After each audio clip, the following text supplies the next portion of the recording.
വളരെ ഇമ്പോർട്ടന്റ് ആയിട്ടുള്ള 25 പോയിന്റ്സ് നമ്മുടെ വരുന്ന എക്സാം ആയിക്കോട്ടെ അതിനെല്ലാം ചോദിക്കാൻ സാധ്യതയുള്ള വളരെ ഇമ്പോർട്ടന്റ് ആയിട്ടുള്ള 25 പോയിന്റ്സ് ആണ് നമ്മൾ ഇന്ന് ഡിസ്കസ് ചെയ്യാനായിട്ട് പോകുന്നത്. നെക്സ്റ്റ് പേൾ ഇൻഡെക്സ് ഇമ്പോർട്ടന്റ് ആണ്, ചോദിക്കാം. കോൺട്രസെപ്ഷൻ ഏതൊരു എക്സാമിലും ചോദിക്കുന്നത് അല്ലേ. സോ വളരെ ഇമ്പോർട്ടന്റ് ആയിട്ടുള്ള 25 പോയിന്റ്സ് ആണ് നമ്മൾ ഡിസ്കസ് ചെയ്ത്. Welcome to Edus academy. Edus അക്കാഡമിയുടെ പുതിയൊരു വീഡിയോയിലേക്ക് ഏവർക്കും സ്വാഗതം. നമ്മൾ കഴിഞ്ഞ കുറച്ച് ദിവസങ്ങളായിട്ട് ചെയ്തുകൊണ്ടിരുന്ന സെയിം സീരീസ് ആണ്, അതിന്റെ കണ്ടിന്യൂഷൻ ആയിട്ടാണ് ഇന്ന് ചെയ്യുക. അതായത് വളരെ ഇമ്പോർട്ടന്റ് ആയിട്ടുള്ള 25 പോയിന്റ്സ് നമ്മുടെ വരുന്ന എക്സാം ഏതുമായിക്കോട്ടെ, നമ്മുടെ ജെപിഎച്ച്എൻ എക്സാമോ സ്റ്റാഫ് നഴ്സ് എക്സാമോ അതല്ല RRB എയിംസ് യൂണിവേഴ്സിറ്റി ഏത് എക്സാമോ ആയിക്കോട്ടെ അതിനെല്ലാം ചോദിക്കാൻ സാധ്യതയുള്ള വളരെ ഇമ്പോർട്ടന്റ് ആയിട്ടുള്ള 25 പോയിന്റ്സ് ആണ് നമ്മൾ ഇന്ന് ഡിസ്കസ് ചെയ്യാനായിട്ട് പോകുന്നത്. അപ്പൊ നിങ്ങൾക്ക് അറിയാമല്ലോ, നമ്മൾ ഈ ടോപ്പിക് സെലക്ട് ചെയ്യുന്നത് നമ്മുടെ സ്റ്റുഡൻസിന്റെ, അതായത് നമ്മുടെ യൂട്യൂബ് വ്യൂവേഴ്സിന്റെ തന്നെ അഭിപ്രായം കൂടെ മാനിച്ചിട്ടാണ്. അപ്പം ഏറ്റവും കൂടുതൽ ആൾക്കാർ നമ്മുടെ കഴിഞ്ഞ വീഡിയോസിൽ കമന്റ് ചെയ്തിരുന്നത് അതനുസരിച്ചിട്ടുള്ള ടോപ്പിക്കാണ് ഇന്ന് നമ്മൾ സെലക്ട് ചെയ്തിരിക്കുന്നത്. അപ്പൊ ഇന്നത്തെ നമ്മുടെ ടോപ്പിക് എന്ന് പറയുന്നത് കോൺട്രസെപ്ഷൻ ആണ് കേട്ടോ. കോൺട്രസെപ്ഷനെ കുറിച്ചുള്ള വളരെ ഇമ്പോർട്ടന്റ് ആയിട്ടുള്ള 25 പോയിന്റ്സ് നമുക്ക് ഡിസ്കസ് ചെയ്യാം. അതുകൂടാതെ തന്നെ ഞാൻ ഒരു കാര്യം കൂടെ പറഞ്ഞോട്ടെ, നിങ്ങൾക്ക് ഇനിയും ഇതുപോലത്തെ ടോപ്പിക്സിന്റെ ഡിസ്കഷൻ വേണം എന്നുണ്ടെങ്കിൽ ദയവേത് ഈ വീഡിയോയുടെ താഴെയായിട്ട് കമന്റ് ചെയ്യുക, നമ്മൾ ഉറപ്പായിട്ട് കൺസിഡർ ചെയ്യുന്നതായിരിക്കും. നമുക്കപ്പോൾ സ്റ്റാർട്ട് ചെയ്യാം. കോൺട്രസെപ്ഷൻ നമുക്കെല്ലാം അറിയാലേ. എന്താണ് contraception? Method to prevent pregnancy due to coital act അല്ലെ. കോയിറ്റൽ ആക്ട് കാരണം പ്രഗ്നൻസി പ്രിവെന്റ് ചെയ്യാനുള്ള മെഷേഴ്സിനാണ് നമ്മൾ കോൺട്രസെപ്ഷൻ എന്ന് പറയുക. അതിൽ ഈ എലിജിബിൾ കപ്പിൾസ് വളരെ ഇമ്പോർട്ടന്റ് ആണ്. അതിന്റെ ഡെഫിനിഷൻ ചോദിക്കാറുണ്ട്. Currently married couple where the wife is in the reproductive age group. അതായത് കറന്റ്ലി മാരീഡ് കപ്പിൾ ആയിരിക്കണം, അതിൽ വൈഫ് റിപ്രൊഡക്റ്റീവ് ഏജ് ഗ്രൂപ്പിലായിരിക്കണം. ആ reproductive age group 15 to 45 years ആണ്. ആക്ച്വലി പഴയ ബുക്കിലൊക്കെ 15 to 45 or 49 എന്നൊക്കെ പറഞ്ഞിട്ടുണ്ട്. പക്ഷേ റീസെന്റ് ആയിട്ടുള്ള അപ്ഡേറ്റ് പ്രകാരം 15 to 45 ഇയേഴ്സ് ആണ് എന്ന് സ്പെസിഫൈ ചെയ്ത് പറയുന്നുണ്ട് കേട്ടോ. നെക്സ്റ്റ് പേൾ ഇൻഡെക്സ് ഇമ്പോർട്ടന്റ് ആണ്, ചോദിക്കാം. പേൾ ഇൻഡെക്സ് എന്ന് പറഞ്ഞാൽ measures the contraceptive failure as pregnancies per 100 women years. അതായത് ഒരു കമ്മ്യൂണിറ്റിയിലെ കോൺട്രസെപ്റ്റീവ് ഫെയിലുവർ, ഇപ്പൊ ഏതെങ്കിലും ഒരു മെഷർ എടുത്തു കഴിഞ്ഞാൽ, അതായത് ഏതെങ്കിലും ഒരു കോൺട്രസെപ്റ്റീവ് മെഷർ എടുത്തു കഴിഞ്ഞാൽ അതിന്റെ ഫെയിലുവർ അസസ് ചെയ്യുന്നത് എന്ത് വെച്ചിട്ടാണ്? നമ്മുടെ പേൾ ഇൻഡെക്സ് വെച്ചിട്ടാണ് കേട്ടോ. പേൾ ഇൻഡെക്സ് വെച്ചിട്ടാണ് നമ്മുടെ കോൺട്രസെപ്റ്റീവ് ഫെയിലുവർ അസസ് ചെയ്യുന്നത്. അതെങ്ങനെ അസസ് ചെയ്യുന്നത്?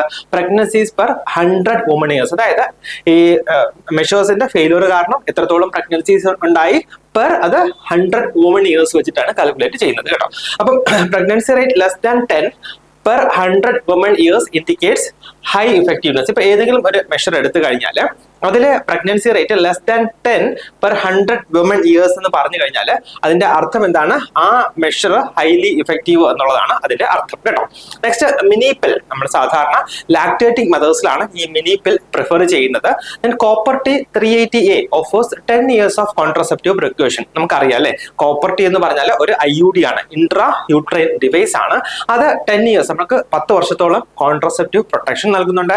അതിൽ ആക്ച്വലി 380 എന്താ ഇൻഡിക്കേറ്റ് ചെയ്യുന്നത്? അതായത് സർഫസ് ഏരിയ ഓഫ് കോപ്പർ ആണ് അത് ഇൻഡിക്കേറ്റ് ചെയ്യുന്നത്. നമുക്കറിയാലോ, കോപ്പർ ടി എന്ന് പറയുമ്പോൾ ടീയുടെ ആകൃതിയിലായിരിക്കും. അപ്പൊ ഈ സർഫസ് ഏരിയ ഓഫ് കോപ്പർ എന്ന് പറയുന്നത് 380 മില്ലിമീറ്റർ സ്ക്വയർ ആണ് കേട്ടോ. അതാണ് ഈ 380A എന്നുള്ളത് കൊണ്ട് ഇൻഡിക്കേറ്റ് ചെയ്യുന്നത്. കൂടാതെ ഇമ്മീഡിയറ്റ് കോംപ്ലിക്കേഷൻസ് ഓഫ് IUD, നമ്മൾ IUD ഇൻസേർട്ട് ചെയ്തതിനു ശേഷം ഇമ്മീഡിയറ്റ് കോംപ്ലിക്കേഷൻസ് എന്തൊക്കെ ഉണ്ടാകാം? ഒന്ന് പെയിൻ, പിന്നെ ബ്ലീഡിങ്, കൂടാതെ വേസോ വേഗൽ ഷോക്ക് കേട്ടോ. ഇതൊക്കെ ഇമ്മീഡിയറ്റ് കോംപ്ലിക്കേഷൻസ് ആയിട്ട് ഉണ്ടാകാം. അതേസമയം ഈ IUD ഇൻസേർഷന് ചില കോൺട്രാ ഇൻഡിക്കേഷൻസും ഉണ്ട്. എന്തൊക്കെയാണ്? PID, അതായത് പെൽവിക് ഇൻഫ്ലമേറ്ററി ഡിസീസ്, കൂടാതെ പ്രഗ്നൻസി, പിന്നെ അൺഡയഗ്നോസ്ഡ് ബ്ലീഡിങ്. ഇപ്പൊ അൺഡയഗ്നോസ്ഡ് ആയിട്ടുള്ള വെജിനൽ ബ്ലീഡിംഗ് ഒക്കെ ഉണ്ടെങ്കിൽ അതിൽ നമ്മൾ IUD ഇൻസേർട്ട് ചെയ്യാറില്ല കേട്ടോ. Next emergency contraception is effective if used within 72 hours. അതായത് ഈ 72 മണിക്കൂറിനുള്ളിൽ നമ്മൾ യൂസ് ചെയ്ത് കഴിഞ്ഞാൽ എമർജൻസി കോൺട്രസെപ്ഷൻ സാധാരണ ഇഫക്റ്റീവ് ആയിട്ട് വരാറുണ്ട്. അതേസമയം അതിൽ ചെറിയൊരു വ്യത്യാസമുണ്ട്. നമ്മൾ copper IUD, copper intrauterine device is the most effective emergency contraception inserted within 5 days. അതായത് 5 ദിവസത്തിനുള്ളിൽ തന്നെ നമ്മൾ കോപ്പർ IUD ഇൻസേർട്ട് ചെയ്തിട്ടുണ്ട് ണെങ്കിൽ അത് മോസ്റ്റ് ഇഫക്റ്റീവ് ആയിട്ടുള്ള എമർജൻസി കോൺട്രസെപ്റ്റീവ് മെഷർ ആയിട്ടാണ് പറയുന്നത്. വാസക്ടമി നമുക്ക് അറിയാം അല്ലേ, അതായത് permanent sterilisation measure in males ആണ്. Blocks vas deferens to stop sperm transport, അതായത് സ്പേമിന്റെ ട്രാൻസ്പോർട്ട് ബ്ലോക്ക് ചെയ്യാനായിട്ട് ചെയ്യുന്ന സർജറിയാണ് എന്താ വാസക്ടമി എന്ന് പറയുന്നത്. So after vasectomy sterility is not immediate അല്ലെ. ഈ വാസക്ടമി കഴിഞ്ഞ് കഴിഞ്ഞാൽ ഉടനെ ഈ പേഷ്യന്റ് സ്റ്റെറൈൽ ആകണം എന്നില്ല. സോ എന്ത് ചെയ്യണം? Use condoms for 3 months post operatively 3 മാസത്തോളം നമ്മൾ പേഷ്യന്റിനോട് പറയണം കോണ്ടംസ് അല്ലെങ്കിൽ എന്തെങ്കിലും ഒരു ബർത്ത് കൺട്രോൾ മെഷർ യൂസ് ചെയ്യണം എന്ന് നമ്മൾ പറയേണ്ടതായിട്ടുണ്ട്. അതുകൂടാതെ എക്സാമിന് വേറെയും ചോദിക്കാറുണ്ട്. ഒന്ന് 3 months പോസ്റ്റ് ഓപ്പ് ആണ്, അല്ലെങ്കിൽ 20 ഇജാക്കുലേഷൻസ് കേട്ടോ. ഇതിൽ ഏതാണോ ഏതെങ്കിലും ഒന്ന് ആണ് സ്റ്റെറിലിറ്റി നമ്മൾ അറ്റൈൻ ചെയ്യാനായിട്ട് നമുക്ക് വേണ്ടി വരുന്ന കാലതാമസം. അതായത് ഒന്നുകിൽ പോസ്റ്റ് ഓപ്പറേറ്റീവ്ലി 3 മാസം, അല്ല എന്നുണ്ടെങ്കിൽ 20 ഇജാക്കുലേഷൻസ് ആണ് പുസ്തകം പറയുന്നത് കേട്ടോ. നെക്സ്റ്റ് ട്യൂബക്ടമി എന്താണ്? Resection or occlusion of fallopian tube അല്ലെ. ഫെലോപ്പിയൻ ട്യൂബിന്റെ റിസെക്ഷൻ അല്ലെങ്കിൽ ഒക്ലൂഷനെയാണ് നമ്മൾ എന്താ പറയുക, ട്യൂബക്ടമി എന്ന് പറയുക. ഇത് ഒരു ടെർമിനൽ കോൺട്രസെപ്റ്റീവ് മെഷർ ആണ് ഫീമെയിൽസിലെ അല്ലെ. നെക്സ്റ്റ് സെൻക്രോമാൻ അല്ലെങ്കിൽ അതിന് വേറൊരു പേരുണ്ട് സഹേലി എന്ന് പറയില്ലേ. സെൻക്രോമാൻ അല്ലെങ്കിൽ സഹേലി അത് non steroidal weekly oral contraceptive ആണ് കേട്ടോ. നോൺ സ്റ്റിറോയിഡൽ ആയിട്ടുള്ള വീക്ക്ലി നമുക്ക് ആഴ്ചയിൽ എടുക്കാൻ പറ്റുന്ന കോൺട്രാസെപ്റ്റീവ് ആണ് സെൻക്രോമാൻ അല്ലെങ്കിൽ സഹേലി എന്ന് പറയുന്നത്. ഇമ്പോർട്ടന്റ് ആണ് ഈ അടുത്ത പോയിന്റ്. സെൻക്രോമാന്റെ ആക്ഷൻ എന്താണ്? Acts by preventing implantation of the fertilised ovum. അവിടെ ആക്ച്വലി ഓവത്തിന്റെ ഫെർട്ടിലൈസേഷൻ നടക്കും, പക്ഷെ ആ ഫെർട്ടിലൈസ്ഡ് ഓവത്തിന്റെ ഇംപ്ലാന്റേഷനെ പ്രിവെന്റ് ചെയ്യുകയാണ് ചെയ്യുന്നത് എന്താണ്? സഹേലി അല്ലെങ്കിൽ സെൻക്രോമാൻ ചെയ്യുക. Next in breast feeding women സാധാരണ ചോദിക്കുന്നതാണ്. ബ്രസ്റ്റ് ഫീഡിംഗ് വിമനിലെ എന്താണ് നമ്മുടെ കോൺട്രസെപ്റ്റീവ് ചോയ്സ് എന്താണെന്ന് ചോദിക്കാറുണ്ട്. മിനിപ്പിൽ യൂസ് ചെയ്യാം, അല്ലെങ്കിൽ ഇൻട്രാ യൂട്രൈൻ ഡിവൈസ് യൂസ് ചെയ്യാം, അല്ലെങ്കിൽ DMPA. എന്താണ് DMPA? Depot medroxy progesterone acetate അല്ലെ. സോ ഇതൊക്കെയാണ് ബ്രസ്റ്റ് ഫീഡിംഗ് വിമനിൽ പ്രിഫർ ചെയ്യുന്നത്. എന്തൊക്കെയാണ്?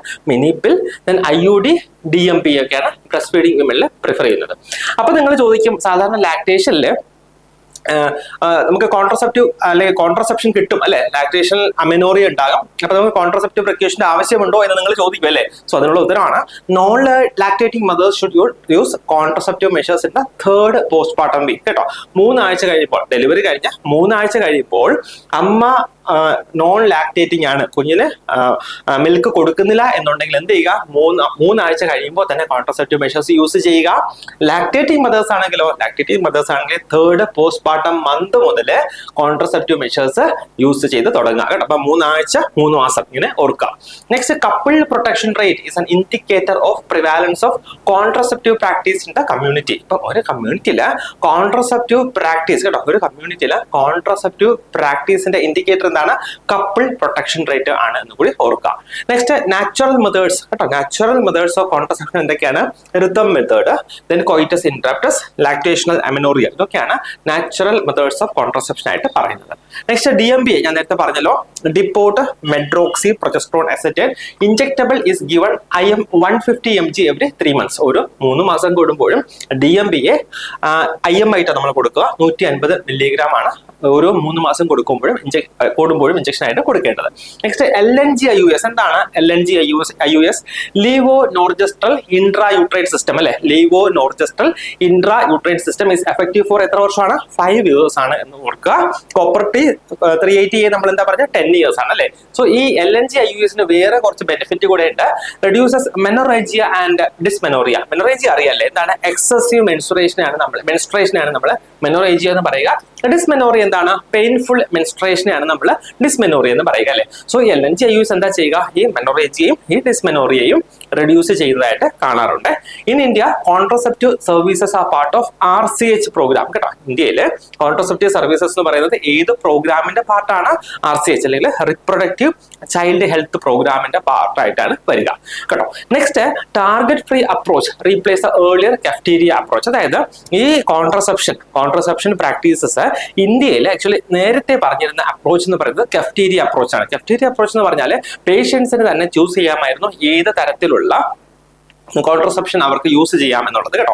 അത് ആക്ച്വലി റീപ്ലേസ് ചെയ്തിട്ട് ഇപ്പൊ എന്താ വന്നിരിക്കുന്നത്? ടാർഗറ്റ് ഫ്രീ അപ്രോച്ച് ആണ് ഇപ്പോഴത്തെ പുതുതായിട്ട് നമ്മൾ ഫോളോ ചെയ്യുന്ന കോൺട്രസെപ്ഷൻ മെഷർ എന്ന് പറയുന്നത്.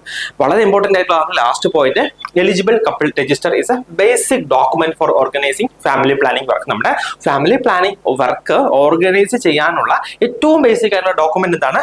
എലിജിബിൾ കപ്പിൾ രജിസ്റ്റർ ആണ് കേട്ടോ. അപ്പൊ നമ്മൾ വളരെ ഇമ്പോർട്ടന്റ് ആയിട്ടുള്ള 25 പോയിന്റ് നമ്മുടെ കോൺട്രസെപ്ഷൻ ഏതൊരു എക്സാമിനും ചോദിക്കുന്നത് അല്ലെ. സോ വളരെ ഇമ്പോർട്ടന്റ് ആയിട്ടുള്ള 25 പോയിന്റ്സ് ആണ് നമ്മൾ ഡിസ്കസ് ചെയ്ത്. അപ്പൊ നന്നായിട്ട് പഠിക്കുക. ഇനി ഇതുപോലുള്ള വീഡിയോസ് അല്ലെങ്കിൽ ഏതെങ്കിലും ഒക്കെ ടോപ്പിക്സ് നിങ്ങൾക്ക് ഡിസ്കസ് ചെയ്യണമെന്നുണ്ടെങ്കിൽ ഉറപ്പായിട്ട് കമന്റ് ചെയ്യുക. നമ്മളത് കൺസിഡർ ചെയ്യുന്നതായിരിക്കും. അപ്പൊ എല്ലാവരും വളരെ നന്നായിട്ട് പഠിക്കുക. എല്ലാവർക്കും ഓൾ ദി ബെസ്റ്റ്.